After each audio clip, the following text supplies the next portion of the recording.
नमस्कार दोस्तों, प्यारे बच्चों। आज की वीडियो क्लास है वो वीडियो क्लास हमें एक न्यायपालिका, भारत में न्यायपालिका के बारे में पढ़ने वाले हैं।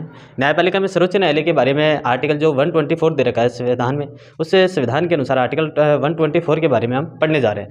तो जो सर्वोच्च न्यायालय है, सर्वोच्च न्यायालय की बात करें तो जो 1773 का रेगुलेटिंग एक्ट हुआ था, उसके तहत कलकत्ता में एक अपेक्स कोर्ट के नाम से एक न्यायालय बना।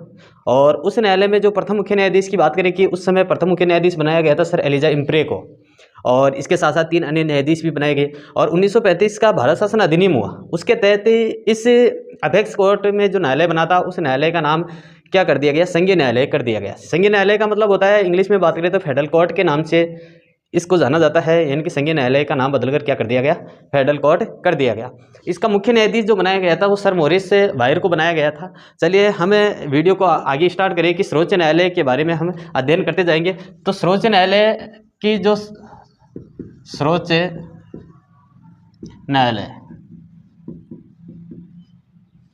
न्यायालय है, उस सर्वोच्च न्यायालय की जो मेन बातें हैं वो हम यहाँ पर अध्ययन करेंगे।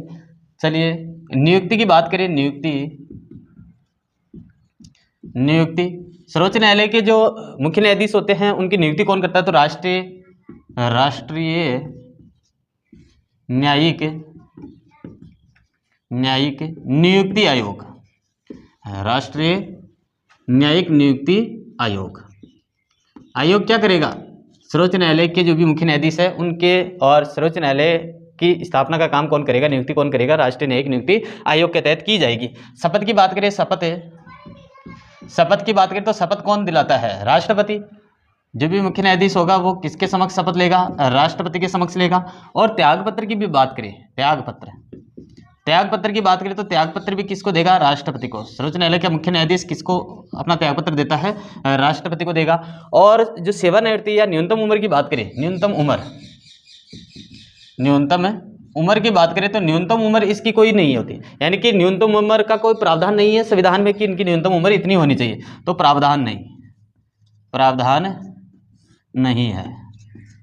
न्यूनतम उम्र के बारे में पूछे तो कोई प्रावधान नहीं है। यहाँ से कंफ्यूज वाला क्वेश्चन आपके कंपटीशन एग्जाम के लिए बन सकता है कि न्यूनतम उम्र कितनी होती है, प्रावधान नहीं है। बल्कि क्या होता है, न्यूनतम उम्र के अलावा हम बात करें कि जो सेवानिवृत्ति की आयु होती है वो आपसे पूछी जाती है। सेवानिवृत्ति की आयु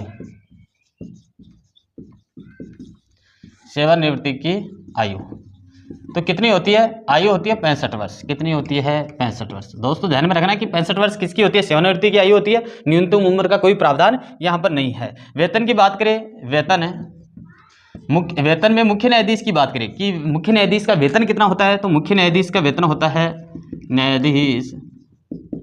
न्यायाधीश का वेतन होता है 1 लाख रुपए। 1 लाख रुपए मासिक, 1 लाख रुपए मासिक होता है। और जो अन्य न्यायाधीश होते हैं या वरिष्ठ न्यायाधीश होते हैं, अन्य न्यायाधीश की बात करें तो अन्य न्यायाधीश की कितनी होती है वेतन? अन्य न्यायाधीश का वेतन कितना होता है? 90,000 रुपये। कितना होता है? 90,000 रुपये।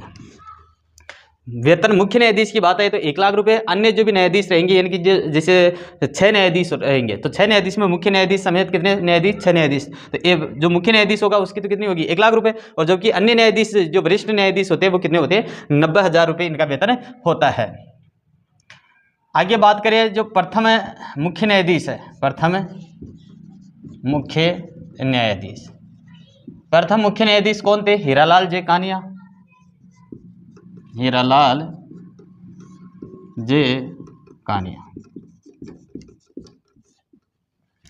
वर्तमान की बात करें कि वर्तमान में कौन है? वर्तमान में मुख्य न्यायाधीश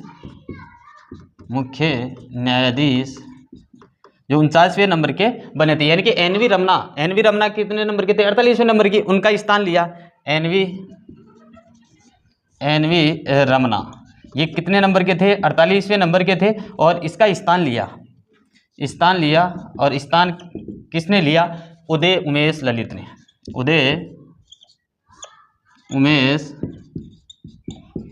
ने। स्थान लिया किसका? एनवी रमना का। किसने लिया? उदय उमेश ललित ने। कब? 2022 में, 27 अगस्त 2022 में। इन्होंने स्थान लिया किसका? सर्वोच्च न्यायालय के मुख्य न्यायाधीश का। कब लिया? 27 अगस्त 2022 को। तो एग्जाम में क्वेश्चन पूछे कि उदय उमेश ललित ने किसका स्थान लिया? तो एन वी रमना का लिया, जो कितने नंबर के थे? 48वें नंबर के। और जो उदय उमेश ललित बने वो कौन से नंबर के बने? तो 49वें नंबर के बने, 49वें नंबर के बने। आगे हम बात करें कि जो सर्वोच्च न्यायालय हैं उन अन्य न्यायाधीश है, यानी कि टोटल अन्य न्यायाधीश कितने हैं? तो अन्य न्यायाधीशों की बात करें तो अन्य न्यायाधीश है 30। अन्य कितने हैं? 30। तो ध्यान में रखना, अन्य कितने हैं? 30। आगे बात करें सर्वोच्च न्यायालय यानी कि जो राष्ट्रीय न्यायिक नियुक्ति आयोग है, यानी कि नियुक्ति किसके द्वारा? राष्ट्रीय न्यायिक नियुक्ति आयोग के द्वारा दी जाती है। तो राष्ट्रीय न्यायिक नियुक्ति आयोग क्या है? तो राष्ट्रीय न्यायिक नियुक्ति आयोग की बात करें, राष्ट्रीय न्यायिक नियुक्ति आयोग। राष्ट्रीय न्यायिक नियुक्ति आयोग क्या है? तो 99वां जो संवैधानिक संशोधन हुआ, 99वां संवैधानिक संशोधन हुआ। संविधान में कौन सा संशोधन हुआ? 99वां संवैधानिक 99वां जो संवैधानिक संशोधन हुआ उसमें 2014 में 99वें संवैधानिक संशोधन के तहत 2014 में इसकी स्थापना की गई। किसकी स्थापना की गई? राष्ट्रीय न्यायिक नियुक्ति आयोग की स्थापना की गई। कब की गई? 2014 में। लेकिन स्थापना की बात तो 2014, लेकिन ये कार्य कब से है? तो कार्य करना कब से प्रारंभ किया किसने? राष्ट्रीय न्यायिक नियुक्ति आयोग ने। तो ये करता है 13 अप्रैल 2015 को, या 15 से कार्यरत है, 15 से कार्यरत है। तो ध्यान में रखना, 2014 में स्थापना किसकी होती है? राष्ट्रीय न्यायिक नियुक्ति आयोग की। 13 अप्रैल 2015 से ये क्या करता है? काम करना शुरू कर देता है, सर्वोच्च न्यायालय के न्यायाधीशों की नियुक्ति करने के संबंध में ये कार्य करता है। इस 13 अप्रैल 2015 की बात करें तो इस समय, यानी कि इसके समय राष्ट्रीय न्यायिक नियुक्ति आयोग में भी एक अध्यक्ष, एक क्या रहता है? एक अध्यक्ष होता है। वो कौन होता है? मुख्य न्यायाधीश। कौन होता है? मुख्य न्यायाधीश। सर्वोच्च न्यायालय का मुख्य न्यायाधीश काम करता है। एक तो ये हो गया। दो की बात करें तो दो होते हैं। एक तो भारत का जो कानूनी मंत्री होता है, भारत का कानून मंत्री, भारत का कानून मंत्री, ये कानून मंत्री एक सदस्य तो भारत का कानून मंत्री, और दो कौन होते हैं? सर्वोच्च न्यायालय के वरिष्ठ न्यायाधीश। सर्वोच्च न्यायालय के वरिष्ठ न्यायाधीश।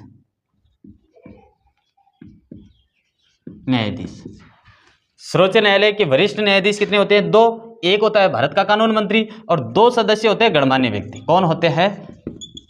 गणमान्य व्यक्ति। गणमान्य व्यक्ति होते हैं। अब ये गणमान्य व्यक्ति भी कौन तय करता है?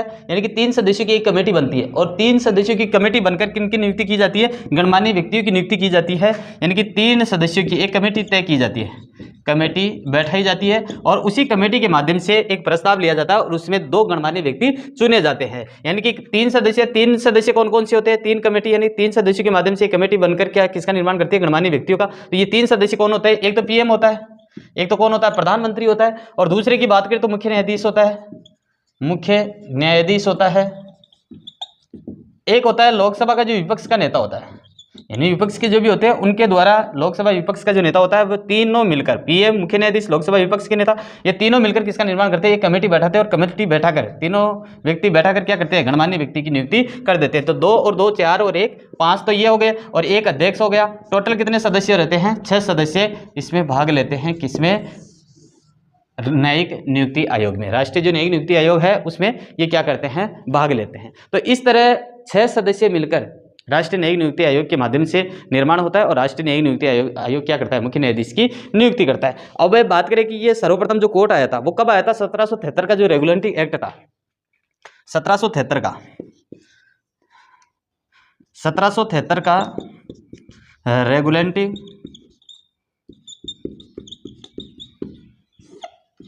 एक्ट, इसके तहत क्या हुआ? कलकत्ता में सर्वप्रथम अपेक्स कोर्ट के नाम से एक न्यायालय बना। क्या बना? एक न्यायालय बना। कौन से के तहत? 1773 के रेगुलेटिंग एक्ट के तहत एक क्या बना? एक अपेक्स कोर्ट के नाम से एक न्यायालय बनता है, और इस अपेक्स कोर्ट के न्यायालय के माध्यम, या अपेक्स कोर्ट में जो मुख्य न्यायाधीश बनाया गया वो किसको बनाया गया? सर एलिजा एम्प्रे को प्रथम मुख्य न्यायाधीश। Sir Elijah Impey. Sir Elijah Impey क्या बनाया गया? प्रथम मुख्य न्यायाधीश बनाया गया और 3 अन्य न्यायाधीश यहाँ पर बनते हैं। 3 अन्य न्यायाधीश बनते हैं। टोटल कितने हो गए? 4 हो गए। फिर बाद में क्या किया गया? 1935 का जो भारत शासन अधिनियम लागू हुआ, उस अधिनियम के तहत क्या कर दिया गया? इसी न्यायालय का नाम बदल दिया, अपेक्स कोर्ट का नाम बदलकर क्या कर दिया है? संघीय न्यायालय कर दिया गया। कौन से में? 1935 के भारत शासन अधिनियम में। 1935 का भारत शासन अधिनियम, भारत शासन अधिनियम, अधिनियम में इसका नाम क्या बदल दिया गया? संघीय न्यायालय कर दिया गया। क्या कर दिया गया? संघीय न्यायालय कर दिया गया।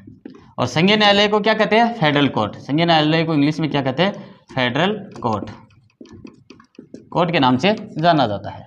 किसको? सर्वोच्च न्यायालय को। चलिए आज हमने बात की है सर्वोच्च न्यायालय की, आर्टिकल 124 की।